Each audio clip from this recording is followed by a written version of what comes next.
नमस्कार। कार्यक्रम अलगधारमा यहाँलाई हामी हार्दिक स्वागत गर्छौँ दर्शकवृन्द। मुलुक एउटा अँध्यारो अवस्थामा पुगिरहेको बेलामा अचानक एउटा नयाँ परिस्थितिले जन्म लिएको छ दर्शकवृन्द। अचानक एउटा नयाँ चरणमा थपिएको छ हिजोबाट। त्यो भनेको भूमिगत राजनीति हतियारसहित गरिरहेका नेत्रविक्रम चन्द र नेपाल सरकार बीच 3 बुँदे सहमति हिजो भएको थियो र आज हस्ताक्षर सम्पन्न भएको छ। र दर्शकवृन्द, यो अवस्थामा एउटा ढल्न लागेको सरकार भनिन्छ, अविश्वासको प्रस्तावको सामना गर्नुपर्ने दिन संसदमा आउँदैछ। यस्तो अवस्थामा यो सहमति पछिका उद्देश्यहरू के हुन सक्नेछ? आज हामी यही उद्देश्यबारे विवेचना गर्नेछौँ। यसका लागि आज हामीले वरिष्ठ अधिवक्ता तथा संविधान सभामा रहेर कार्य गरिसक्नुभएका र खास गरिकन नेत्रविक्रम चन्द विप्लव समूहका कार्यकर्ताको तर्फबाट मुद्दा लडिरहनुभएका, अगाडिदेखि नै लड्दै आउनुभएका वरिष्ठ अधिवक्ता एकराज भण्डारी। स्वागत छ एकराजी कार्यक्रम। धन्यवाद। एकराजी, जस्तो अब वार्ता कमिटी गठन गरेको 3 दिनमै सहमति, अचम्मै भयो है? हजुर। के लाग्छ, कसरी भयो सहमति? होइन, यो एउटा ढङ्गले 3 दिनमा त होला, तर यो बाहिर आउँदाखेरि 3 दिनमा भए पनि गृह कार्य अलि लामै भएको जस्तो चाहिँ देखिन्छ छलफल। त्यसो त योभन्दा अगाडि पनि केही समय अगाडि पनि एउटा वार्ता टिम बनेकै थियो पाण्डेको संयोजकत्वमा, होइन? र त्यसबेला त्यो हुन सकेन। पछि बिस्तारै बिस्तारै हुँदै जाँदाखेरि धेरै गृह कार्य सायद दुवै पक्षबाट भयो होलान्, भेटघाट भयो होलान् र एउटा बिन्दुमा पुगेपछि यो चाहिँ औपचारिक रूपमा बाहिर आएको होला। यही सरकारले प्रतिबन्ध लगाएको थियो 2075 फागुनमा हो, अनि यहीसँग फेरि सहमति। मानिसहरूलाई होइन यो एउटा नौटङ्की त होइन भन्ने आकलन गर्दैछन्। के लाग्छ एकराजी? यो अब यसलाई आफ्ना ढङ्गले हेर्ने कुरा त भयो, किनभने नेपालमा जनयुद्धबाट आएको शक्ति माओवादी त्यसबेला र त्यसबेलाको सरकार बीच विस्तृत शान्ति समुदाय पछिका क्रियाकलाप र यहाँसम्म आउँदाखेरि र त्यसको उपज बनेको संविधान भनिएको जुन संविधान छ त्यसका 5 वर्षमा संविधान र यो व्यवस्थाको हकीकत देख्दाखेरि मान्छेलाई पत्याउन पनि गाह्रो। त्यत्रो जनयुद्धबाट आएको त केही गर्न सकेन, अब के होला र खोइ भन्ने जस्तो पनि आशंकाको पनि स्थिति। त्यसले गर्दाखेरि यो जुन 5 वर्षमा संविधान बनेको स्थिति र त्यसपछि 3 वर्ष सरकार बन्यो, यसको कार्यान्वयनले यो सहज ढङ्गले अगाडि बढ्न सकेन।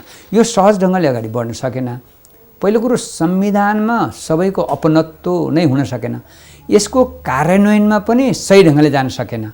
र किन जान सकेन भनेपछि कार्यान्वयन सही ढङ्गले नगएको कारणले बिग्रेको होइन कि कार्यान्वयन हुनै नसक्ने स्थिति थियो, किनभने यो व्यवस्थामा संविधानमा लेखेका विषयवस्तुहरू कार्यान्वयन हुनै सक्दैन। त्यो संसदीय व्यवस्थाको एउटा आधारभूत चरित्र पनि हो। भन्दाखेरि अब यो के भयो? यो सिचुएसनले भनौँ एक हिसाबले यसमा कसले विन गर्यो? विन-विनको सिचुएसन हो। म अहिले यस्तो विनको सिचुएसन भन्दा पनि अब हेर्नुहोस्, विन र यसलाई विन भन्दिनँ म। यसलाई के भन्छु भने अब नेपाल कम्युनिस्ट पार्टी, होइन त्यो पनि म भन्दिनँ। अहिले के भन्छु भने त्यो त देखिएला। अहिले के भन्छु भने नेपाल कम्युनिस्ट पार्टीले आफ्नो एजेन्डा राखेर आफ्नो अभियानमा आफ्नो योजनामा अगाडि बढिरहेको स्थिति हो। तपाईँले अघि सुरुमा ब्याकग्राउन्ड हतियारसहित भन्नुभयो। नेपाल कम्युनिस्ट पार्टीले हतियार उठाएको पनि होइन, युद्धको घोषणा गरेको पनि होइन। भूमिगत उसले गरे होइन। भूमिगत कसले गर्यो भने सरकारले नेपाल कम्युनिस्ट पार्टीका कार्यकर्ता नेता जहाँ देखे पनि यिनलाई पक्राउ गर्नु र मुद्दा लगाएर कारबाही गर्नु भन्ने जुन सर्कुलर आयो गत 2 वर्ष अगाडि चैत्र 28 गतेको गृह मन्त्रालय मार्फत, प्रहरी मार्फत सबै 77 जिल्लामा आयो। त्यसको कार्यान्वयन गर्ने क्रममा प्रहरीले धरपकड गर्दाखेरि स्वाभाविक छ त्यसका नेता कार्यकर्ताहरू त्यो चाहिँ सत्ता अथवा प्रहरी र सुरक्षाकर्मीबाट बाहिर भएको हुनसक्छ। तर आम जनतासँग त उहाँले सहकार्य गरेको देखियो, तब न वार्ता भयो। यदि उहाँ जनताबाट पनि भूमिगत भइदिएको भए त यो वार्ता हुने स्थिति आउँथेन। जनताको साथमै हुनु हो, त्यो त देखियो। त्यो किन देखियो भने जनतासँग त चन्दा उठाएर अप्ठ्यारो पारिरहेको स्थिति। चन्दा त अब त्यो त फेरि छुट्टै बहस हुन्छ, किनभने चन्दा अहिलेको सरकारमा रहेका पार्टीले बढी उठायो कि विप्लवजीले नेतृत्व गरेको नेपाल कम्युनिस्ट पार्टीले बढी उठायो कि अहिले प्रतिपक्षमा रहेको दलले उठाएको, यो हिसाब किताब अर्को बहस नगरौँला। अर्को बहस नगरौँला। बम पनि यस्तो सरकारले कस्तो गरिदियो भने यो म प्रतिरक्षा भन्छु, यसलाई प्रतिरक्षा गरेको भन्छु। तपाईँ सरकारले जब कार्य आफ्ना जनता कहाँ सहज ढङ्गले जाने वातावरण नबनाइदिँदाखेरि पार्टीलाई विभिन्न किसिमले आफ्ना योजना कार्यक्रम गर्नुपर्ने हुन्छ। म त्यसलाई के भन्छु भने हिंसा सरकारबाट भएकै देखिन्छ। स्वाभाविक हो, हिंसा सरकारले गर्छ नै, त्यो क्यारेक्टर हो सरकारको। तर त्यसको हिंसा जब गर्दाखेरि उसका नेता कार्यकर्ताहरूले प्रतिकार गरे। जब टाउकोमा लट्ठी बजाउँदाखेरि मेरो टाउकोमा नहान भन्नु पर्यो, हान्दै गरे त प्रतिकार न गर्नु पर्यो। त्यो स्थिति देखिन्छ। फेरि युद्धको घोषणा पनि होइन, हतियार उठाएको पनि होइन, सशस्त्र युद्ध गरेको पनि होइन। मात्र के हो भने उसले आफ्नो एजेन्डा, हामी नेपालमा यो संसदीय व्यवस्था फेल भइसक्यो, जनयुद्ध र जनआन्दोलनको म्यान्डेट समातेन नेताहरूले, अब चाहिँ नै नेपालमा वैज्ञानिक समाजवादी जुन सिस्टम हो, जुन पद्धति हो, अहिलेको सिस्टमको ठाउँमा त्यो चाहिँ ल्याउनुपर्छ। अहिलेको सिस्टम फेल भयो, यो कुरा 5 वर्षले देखायो भनेर प्रवेश गरे होइन अहिले। त्यो त म हो भन्दिनँ, किनभने भएको जस्तो मलाई लाग्दैन। उहाँले तपाईँ विज्ञप्ति हेर्नु न, 3 बुँदा हेर्नु न, 3 बुँदामा अहिलेको सिस्टममा पदार्पण गरेको भन्ने देखिन्छ र 3 बुँदाले त मात्र के देखिन्छ भने वातावरण वार्ताको लागि बनाएको मात्रै हो नि। नम्बर 1 3 बुँदामा, नम्बर 1 हामी वार्ता र शान्तिपूर्ण तरिकाले अब हामी चाहिँ नि राजनीतिक समस्याहरूलाई अगाडि बढाउन चाहन्छौँ, शान्तिपूर्ण तरिकाले जनता कहाँ जान्छौँ भनेको अर्थ त यो सिस्टममा आउँछु भने होइन नि। हाम्रा आन्दोलन र हाम्रा कार्यक्रमहरू अगाडि बढाउँछौँ, तर ती कार्यक्रमहरू जनता समक्ष हामी सहज ढङ्गले जान्छौँ भन्यो। सरकारले के भन्यो, तिमीलाई लगाएका मुद्दाहरू फिर्ता लिएका छौँ, तिम्रा बन्दी जति छन् तिनलाई हामी रिहाई गर्छौँ, ठिक छ, र वार्तामा आऊ, हामी शान्तिपूर्ण तरिकाले वार्ता गरौँ भनेपछि वार्ताको प्रक्रिया अगाडि बढ्दै गयो। त्यो केमा म भन्छु है, त्यो केमा भने वैज्ञानिकले भने जस्तो वैज्ञानिक समाजवाद सरकार गएको पनि होइन हो र होइन, सरकार पनि वैज्ञानिक समाजवादमा गएको होइन, नेपाल कम्युनिस्ट पार्टी पनि अहिलेको संसदीय व्यवस्थामा गएको होइन। दुईटा कुरालाई वार्ता छलफलबाट समाधान गरौँ भनेर एउटा सहजता बनाएको हो। यो ढङ्गरङ्गै फरक चाहिँ मिल्न चाहिँ कसरी गयो त? नै त्यही त हो शान्तिपूर्ण तरिका। वार्ता भनेकै त्यही हो नि। जस्तो योभन्दा फरक ढङ्गले प्रचण्डजीहरू आएको जस्तो होइन यो अहिले। जसरी प्रचण्डजीले हतियार विसर्जन गरेर यही व्यवस्थालाई मानेर आयो नि त। प्रचण्डले हस्ताक्षर गरेको, गिरिजाप्रसाद कोइरालाले हस्ताक्षर गरेको जुन दस्तावेज थियो त्यसमा के भन्छ भने आजदेखि हामीले जनयुद्ध स्थगित गरेका छौँ भन्छ एउटा बुँदामा प्रष्ट। आजदेखि जनयुद्ध स्थगित गरेका छौँ, हाम्रा हतियारहरू अब क्यान्टोनमेन्टमा हुनेछन्, सरकारका केही हतियारहरू पनि त्यहाँ युएनको उसमा हुनेछन्, निगरानीमा हुनेछन्। अब हामी अगाडि बढ्छौँ। त्यो केमा अगाडि बढ्छौँ भने पूर्ण लोकतान्त्रिक संविधान सभाबाट बनाउनेमा लाग्छौँ भनेपछि त उसले अब अगाडि लिएको जसको एजेन्डा थियो नि, जनयुद्धको एजेन्डा भनेको त के थियो भने प्रतिक्रियावादीको राज्य सत्ता ध्वंस गर्ने र नयाँ जनवादी व्यवस्था स्थापना गर्ने एजेन्डा थियो। त्यो छोडेर केमा आयौँ? पूर्ण लोकतान्त्रिक व्यवस्थामा। प्रचण्डले भन्नुभयो, गिरिजाप्रसाद कोइरालाले के भन्नुभयो 7 दलको तर्फबाट त्यसबेला पार्टीहरूले, हामी पनि पूर्ण लोकतान्त्रिक व्यवस्थामा आयौँ भन्दाखेरि अनसिन रूपमा बुजुर्ग गणतन्त्र अथवा यो चाहिँ लोकतान्त्रिक गणतन्त्रमा हामी आयौँ भनेर प्रचण्डले भनेको। अब हामी राजालाई मानिरहँदैनौँ, अब राजालाई फालेर गणतन्त्रमा आयौँ भनेर गिरिजाप्रसादले भनेको त्यो दस्तावेजमा देखिन्छ। र आजदेखि जनयुद्ध स्थगित गऱ्यौँ, हतियार बिसायौँ भनेको त्यो अहिलेको विप्लवजीले त्यो गरेको, अथवा यो नेपाल कम्युनिस्ट पार्टी सरकारको त्यो होइन। नेपाल कम्युनिस्ट पार्टी र सरकारको त के हो भने विप्लवजीले निरन्तर उठाउँदै आएको, त्यो पार्टीले नेपाल कम्युनिस्ट पार्टीले निरन्तर उठाउँदै आएको वैज्ञानिक समाजवादी व्यवस्था नेपालको अपरिहार्य हो। राष्ट्रिय स्वाधीनताका सम्बन्धमा हामी नयाँ ढङ्गले जानुपर्छ।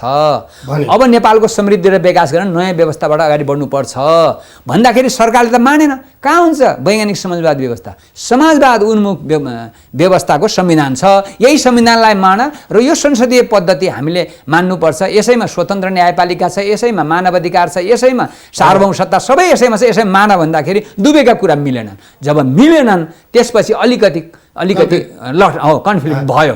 हुँदाखेरि यसलाई अन्त गरेर शान्तिपूर्ण तरिकाले जाउँ त भन्दाखेरि त अब यसलाई कसरी भने जनतालाई निर्णायक ठाउँमा पनि मान्न सकिन्छ। जनतालाई तिमी निर्णायक हौ भनेर जनता कहाँ जान सकिन्छ? त्यो भनेको त विधि त जनमत सङ्ग्रह होला अथवा अरू कुनै के हुन्छ, जे होस् आफ्ना एजेन्डा जनता समक्ष सहज ढङ्गले शान्तिपूर्ण तरिकाले लिने बाटो चाहिँ ओपन भयो। जबकि नेपाल कम्युनिस्ट पार्टीलाई आफ्नै एजेन्डा वैज्ञानिक समाजवादी व्यवस्थामा यो आधारभूत चरित्र यसको यो हुन्छ, जनताका समस्या यो हल गर्छ भनेर ती एजेन्डाहरू जनता समक्ष सरकारले लिन नदिएको स्थितिमा अब लैजानुस्। सरकारले भन्यो अब सरकारको पनि त सहज ढङ्गले लिन पाउनुपर्ने भयो नि त। यो संसदीय व्यवस्था जहाँ भ्रष्टाचारलाई नियन्त्रण गर्न सकेन, यो संसदीय व्यवस्था जहाँ सीमा अतिक्रमणलाई व्यवस्थित गर्न सकेन, यो संसदीय व्यवस्था जहाँ सुरक्षाको पाटो रहेन, यो संसदीय व्यवस्था जहाँ दलालहरूले देशको सिङ्गो राजनीतिक व्यवस्थालाई अर्थव्यवस्थालाई समातेर शासन गरे, त्यो व्यवस्था अब चाहिन्न भन्न पनि पाउने भयो, त्यो व्यवस्था राखिरहन्छौँ भन्न पनि पाउने भयो, त्यो शान्तिपूर्ण र सहज ढङ्गले आफ्ना जनता कहाँ जाने कुरा भयो। त्यति ओपन गरे आयो यो वार्ताले। अहिले अब योभन्दा अगाडि गयो भने मलाई थाहा छैन। तर मानिसहरूले आशंका गर्छ, अहिले पनि भने दुबई अहिले लुजको सिचुएसनमा थिए, हुन त अघि विन विन पनि होइन लुजको सिचुएसन पनि होइन भन्नुभयो तपाईँले। होइन, बुदामै जब बुदामा प्रवेश गरेकै छैन, मेन एजेन्डामा आफ्ना के विन विन भन्ने जस्तो त्यो कुन बेला भन्न सकिन्छ भने जनयुद्ध प्रचण्ड माधव नेपालजीहरू लुजमा परे भन्ने पनि तपाईँको जनयुद्ध यो अर्को पार्ट हो। फेरि अर्को पार्ट जनयुद्ध र 7 दलका बीचको त्यो बेला माओवादी र 7 दलका बीचकोमा यो भन्न सकिन्छ, किनभने एजेन्डा नै थाँती राखेर आए नि उनीहरू त। एजेन्डा नै माओवादीले नयाँ जनवादी व्यवस्थाको एजेन्डा थाँती राखेर आयो होइन र, नेपाली काङ्ग्रेसले राजासहितको संविधान थाँती राखेर आयो होइन र, दुईटाले माने नि त। त्यसकारण दुईटाको विन विन भयो। ऊ केमा आयो? राजासहितको संसदीय व्यवस्था होइन, राजा बाहेकको भन्नेमा आयो। एउटा विन गर्यो उसले, के भने गणतन्त्रमा लुज गर्यो राजा, विन गर्यो गणतन्त्र। माओवादीले त्यो बेला के गर्यो? लुज गर्यो। के लुज गर्यो भने जनवादी व्यवस्था, जनवादी गणतन्त्र। अनि विन के गर्यो भने गणतन्त्रको स्टेपमा आयो भन्ने कुरा भयो। अहिले त्यस्तो हो र? त्यो पनि छैन। अहिले एजेन्डामा कहाँ छ त नि? केही पनि पाएन त। पायो। के पायो? जनता कहाँ आफ्नो एजेन्डा सहज ढङ्गले लिने कुरा पायो। त्यो चाहिँ हो। फेरि जनता कहाँ लिनुपर्छ मान्यो। सरकारले पनि के भने हिजोसम्म सरकारले के भन्थ्यो? नेकपा विप्लव समूहका कार्यकर्ता अथवा आतङ्ककारी यस्तो यस्तो भन्ने गर्थ्यो। आजदेखि नेपाल सरकारले अब औपचारिक रूपमा नेपाल कम्युनिस्ट पार्टीका नेता कार्यकर्ताहरूलाई लगाइएका राजनीतिक आधारमा जुन मुद्दाहरू छन् ती मुद्दा हामी फिर्ता लिन्छौँ। ती राजनीतिक विषयवस्तुका हो हुने छुट्या छैनन् घोषणा गर्यो। केही पनि 1-2-4 जना होला नि, तर छुट्या छैनन्। जेलमा छन् मान्छेहरू, कतिपय थुनामा छन् मान्छेहरू, अझै केही छुटेको देखे जस्तो धर्मेन्द्रजी छुटेर आएको त्यही हामीले डायसमा देख्यौँ होइन। भनेपछि स्थिति त यो हो, एजेन्डा तल लैजान पाउने भयो। र अहिले केपीजीले अथवा नेतृत्व गरेको जुन सरकार हो, यो सरकारले के भन्यो भने अब तपाईँहरू आफ्ना एजेन्डा लैजानुहोस् होइन। हामी सरकारले पनि त सरकारको पनि त के हो भनेपछि अहिलेको सरकारले मानेको त यो संसदीय व्यवस्थाको संविधान र व्यवस्था हो। उहाँहरूले आफ्ना जनता समक्ष यही व्यवस्था ठिक छ लिन पाइने भयो। अथवा छलफल र बहसबाट एकले अर्कालाई कन्भिन्स गर्छ भने अहिलेका प्रधानमन्त्री पनि वैज्ञानिक समाजवादी व्यवस्थामा नजाने भन्ने हुन्छ र? जान सक्नु पर्यो नि। प्रचण्ड पनि नजान सक्ने हुन्छ र जान सक्नु पर्यो नि। भाषणमा त उहाँ सबैले त्यही भन्नुहुन्छ त। भाषणमा त प्रचण्डले पनि सधैँ अब नेपालमा वैज्ञानिक समाजवादी व्यवस्थाको लागि हामी लडेका हौँ, केपी प्रतिगमनतिर हुनुभयो, हामी अग्रगमन भनेको वैज्ञानिक समाजवादी हो भनेपछि त यो सहमतिले त सबभन्दा बढी खुसी त मलाई लाग्छ प्रचण्डजी हुनुपर्छ जस्तो लाग्छ मलाई। माधव नेपाल हुनुपर्छ, केपी ओली हुनुपर्छ होइन, सबै हुनुपर्छ। वैज्ञानिक समाजवादी व्यवस्था त्यो त मलाई थाहा छैन। मेरो अनुमान हो, त्यो त मलाई थाहा छैन। मेरो अनुमान के हो भने मुखले भाषण गर्दाखेरि वैज्ञानिक समाजवादी कसैले भन्छ भने व्यवहारमा पनि त्यो देखाउनुपर्छ। यदि मुखले भनेर व्यवहारमा देखाउँदैन भने त्यो पाखण्डी हो। त्यसकारण के भने पाखण्डपूर्ण राजनीति त गर्न हुँदैन नि, त्यसले इमान्दारीपूर्ण राजनीति गर्नुपर्छ भन्ने मलाई लाग्छ। त्यसैले अहिले त एजेन्डा के भयो भने यो वैज्ञानिक समाजवाद यो संविधानबाट सम्भव छ र भने संविधानमा समाजवाद उन्मुख लेखिया छ, भइदियो दलालवाद उन्मुख।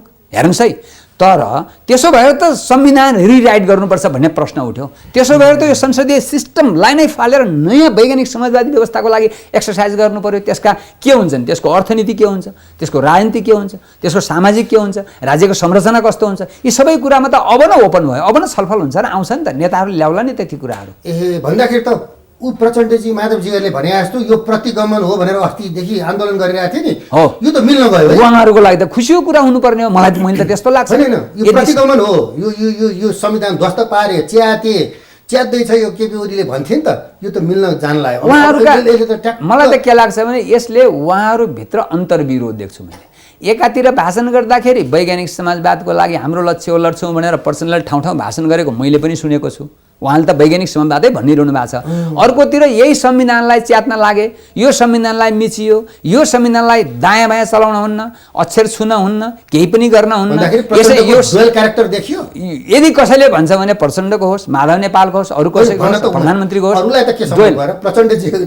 यदि त्यस्तो हो भने देखिन्छ। किनभने यो संविधानमाथि कु गर्ने जस्तो यो संविधान पनि गजब ढङ्गले बनाइएको हो। म भन्छु यो संविधान भनेको आधारभूत रूपमा संसदीय व्यवस्थाको संविधान हो। त्यो संविधानमै हो। संविधान पछिल्लो पटकमा सामेल छैन, पहिलोमा थिए। र यो संविधानले यसको संसदीय व्यवस्था भनेर यसको व्यवस्थाको नामाकरण गर्यो हो। त्यो संसदीय व्यवस्थाको एक्सर्साइज जनतामा सार्वभौम सत्ता हुन्छ भन्यो, सम्पन्न जनतामा हुन्छ त्यो निहित भन्यो।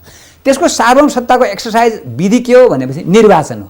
निर्वाचन त दलालहरूले किनिदिएर आफ्ना आफ्ना मान्छे हाल्ने र अनि दलालको वर्चस्व भएको राज्य व्यवस्था हुने भयो एकातिर। अर्कोतिर म भन्छु, अर्कोतिर के भन्छु भने एकातिर चाहिँ नि यो के भनेदेखि यो समाजवाद उन्मुख भनेको छ। हेर्नुहोस् है, एकातिर समाजवाद उन्मुख भन्छ, अर्कोतिर संविधानमा सबै मौलिक अधिकारहरू लेख्यो, शिक्षाको हक लेख्यो, स्वास्थ्यको हक लेख्यो, निःशुल्क सबै लेख्यो। तर त्यसको कार्यान्वयन गर्दाखेरि शिक्षाको हक कसलाई दियो?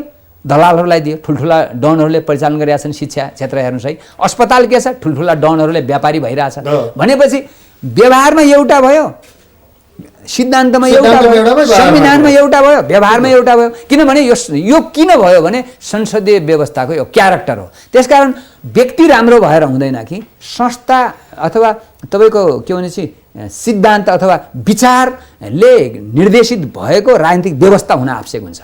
सिद्धान्त र व्यक्ति अन्तर सम्बन्ध हुन्छ, संस्था र होइन यो सिस्टम र व्यक्ति। तर पनि फेरि मूल रूपमा पद्धति प्रमुख हुन्छ। लामो समय जाने अवस्था त देखियो नि, यति अप्ठ्यारा कुराहरू रहेछन्।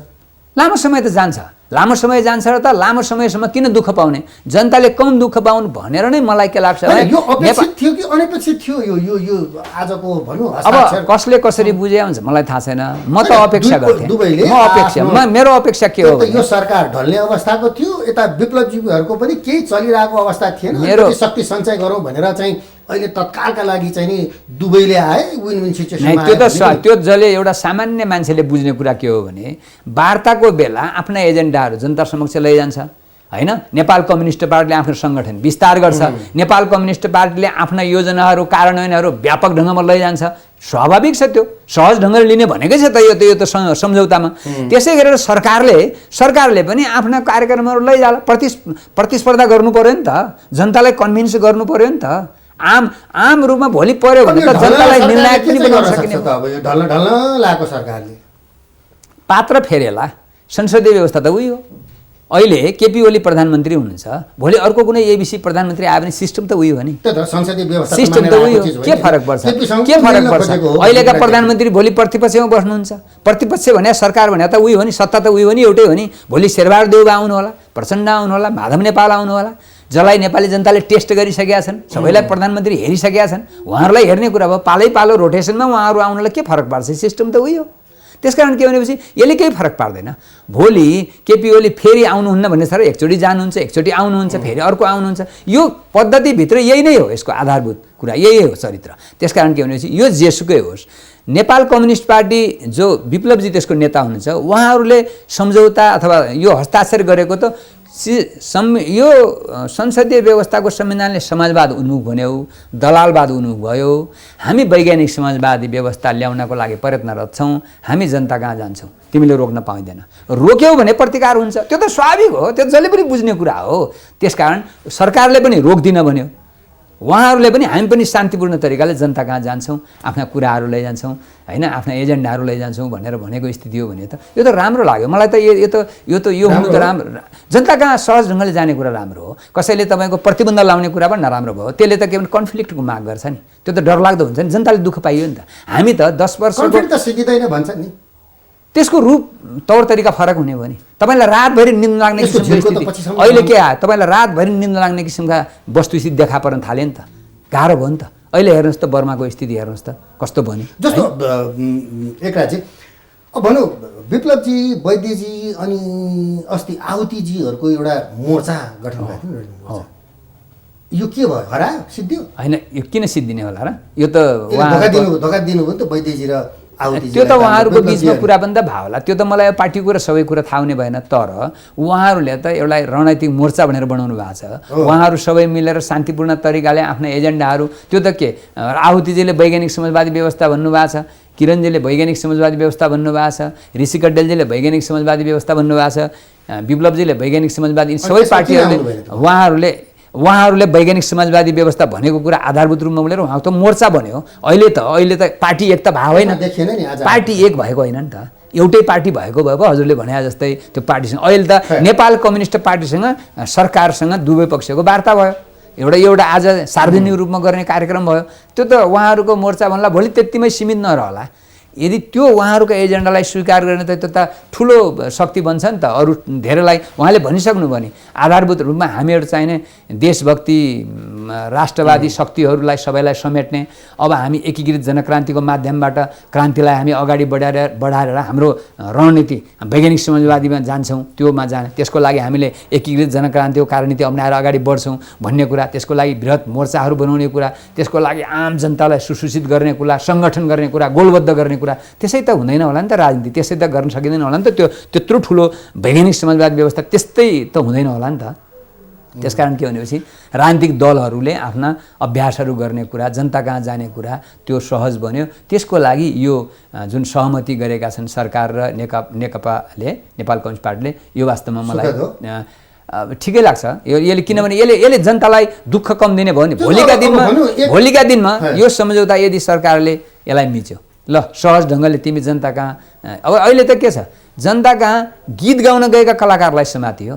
तपाईँ बाजुरामा लिम्पिया धुरा काला पानीमा झन्डा गाड्छौँ हामी, हाम्रो भूमि हो भन्दै हिँडेका सानसाना 18-20 वर्षका नानीहरू, कलाकारहरू सहितको नेपाल कम्युनिस्ट पार्टीका नेतृत्व सहितको 16 जनाको टिमलाई समातेर राख्यो राज्य विरुद्धको, र नेपाललाई खण्डीकरण गर्यो भन्ने आरोप लाग्छ। उनीहरू चाहिने झन्डा गाड्न लिम्पिया धुरा र कालापानीमा जाँदै गर्दा बाजुरामा बाटोमै प्रहरीले समातेर तिमी त राष्ट्रलाई विखण्डन गर्ने काममा पो लाग्यौ भन्ने मुद्दा लागेको छ। त्यस्तो पनि हुनसक्छ कहीँ। त्यसकारण के भनेपछि यो अत्यन्त नराम्रो बाटोतिर गइराखेको थियो, त्यो बाटोलाई एउटा सहजतामा ल्याउने प्रयत्न भइराखेको छ।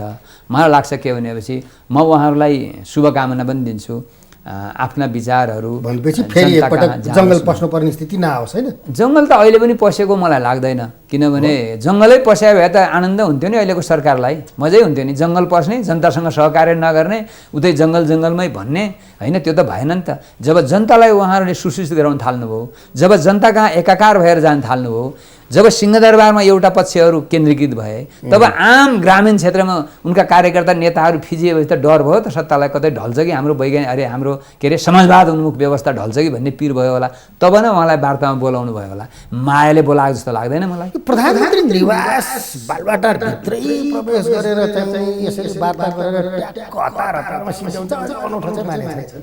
अब यस्तो हो, बाहिर ती कुराहरू आएनन्, त्यसले गर्दाखेरि यहाँले भने जस्तै 2-3 दिनमै एउटा चमत्कार जस्तो भयो भन्ने त लाग्ने हो। होइन, एकदमै हो। त्यसको